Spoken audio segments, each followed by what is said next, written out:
UPM bocorkan penyokong dana KKB Papua untuk beli senjata api.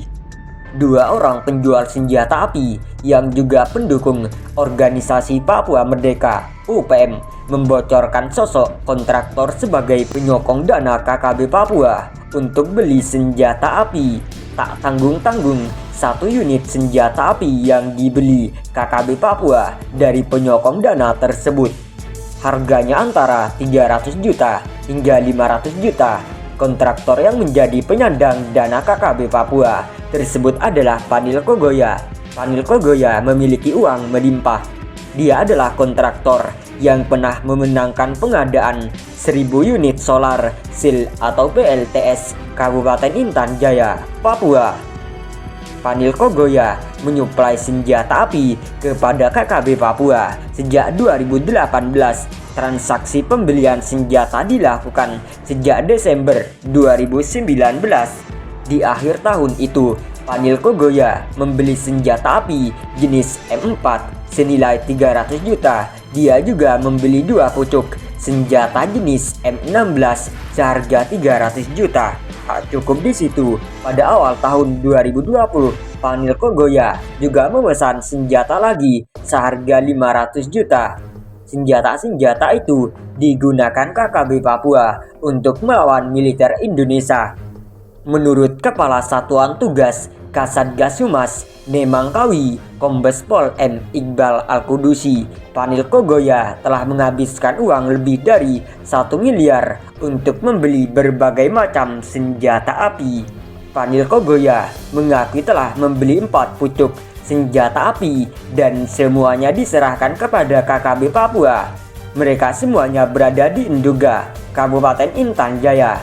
Nama Panil Kogoya muncul di pengakuan DC dan FA yang merupakan tersangka memilik senjata api. Sebelum dibeli Panil Kogoya, kata Iqbal, Panil Kogoya diduga melakukan bersama Des Gwijangge yang menjadi pemasok sejumlah senjata api kepada KKB. Imbuh Iqbal mengungkapkan sejumlah senjata itu asalnya dari Deki Chandra Warobai yang statusnya narapidana di 8 kelas 2 Nabire, Deki sebagai penghubung.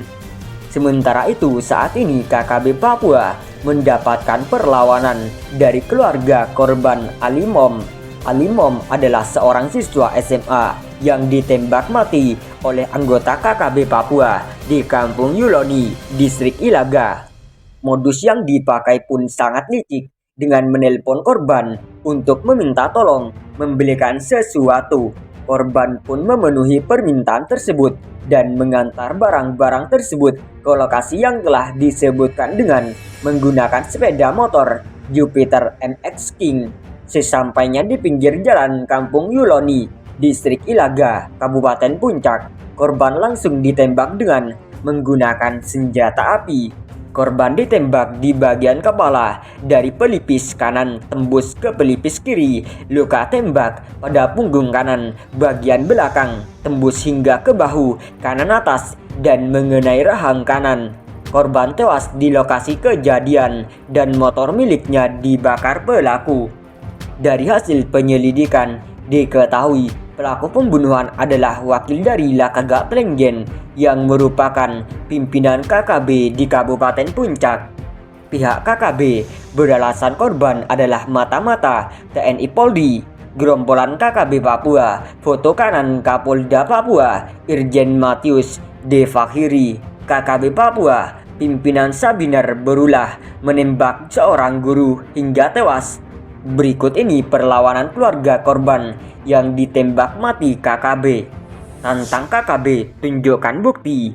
Perwakilan keluarga korban Alminus Demom meminta pada KKB yang tergabung dalam Tentara Pembebasan Nasional Organisasi Papua Merdeka (TPN-UPM) untuk menunjukkan bukti jika memang benar Alimom menjadi mata-mata. Alminus mengatakan korban tak pernah terlibat dalam kegiatan mata-mata. Saya menyesal anak saya jadi korban tanpa alasan. Maka saya minta ke TPN-UPM segera serahkan bukti di mana kegiatan-kegiatan atau di mana di jalan dengan keamanan TNI Polri. bukti foto dan tertulis. Saya minta segera serahkan kepada keluarga korban, kata Alminus melalui keterangan tertulis yang diterima.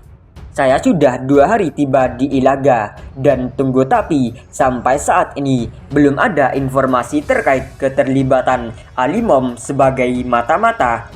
Alminus yang juga anggota DPRD Puncak ini mengatakan akan menunggu jawaban dari TPNOPM hingga akhir minggu ini.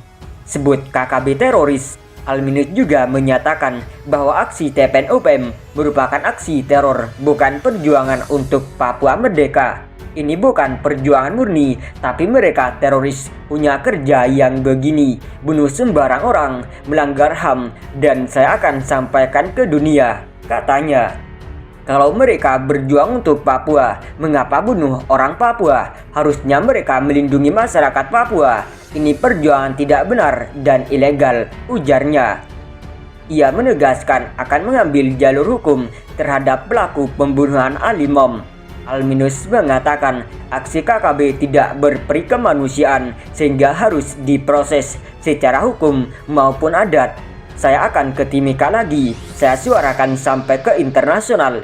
Ini ilegal karena KKB telah melanggar HAM, sama dengan teroris. Mau berjuang untuk siapa? Untuk merdeka atau untuk korbankan masyarakat tidak berdosa, ujar Alminus dalam keterangan yang diterima Antara. Dari Kabupaten Puncak,